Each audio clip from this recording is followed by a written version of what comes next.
Hello ছাত্রছাত্রীরা, সকলে তোমরা কেমন আছো? আজকের দ্বাদশ শ্রেণীর জীববিদ্যা বিষয়ে মানব কল্যাণে অণুজীব এই চ্যাপ্টারে বেশ কিছু সাজেস্টিভ কোশ্চেন নিয়ে আজকে আমরা আলোচনা করব। সকলে দেখো কোশ্চেনগুলো।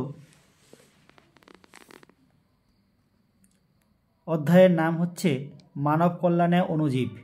প্রথম যে সাজেস্টিভ কোশ্চেনটা দেওয়া আছে সেটা হলো খাদ্য সামগ্রিক প্রক্রিয়াকরণে যে কোনো 3 প্রকার অণুজীবের ভূমিকা লেখো।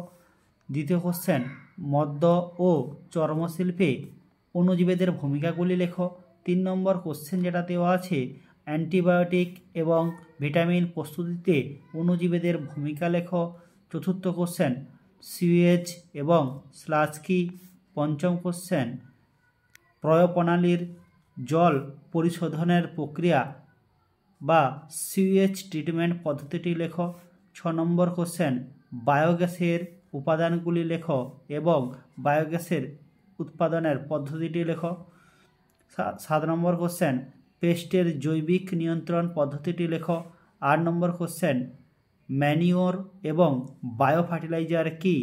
বায়ো ফার্টিলাইজার হিসেবে যে কোনো 3 প্রকার ব্যাকটেরিয়ার ভূমিকা লেখো।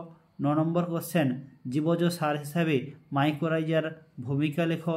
10 নম্বর কোশ্চেন অ্যান্টিবায়োটিক উৎপাদনের পদ্ধতিটি ব্যবহার লেখো। 11 নম্বর কোশ্চেন কয়েকটি বায়ো হার্বিসাইড, বায়ো ইনসেকটিসাইড এবং জৈব ছত্রাকনাশকের নাম লেখো। কোশ্চেনগুলো খুবই গুরুত্বপূর্ণ আছে, এগুলো সকলে তোমরা ফলো করতে পারো। ওকে বাই, সকলে ভালো থাকবে।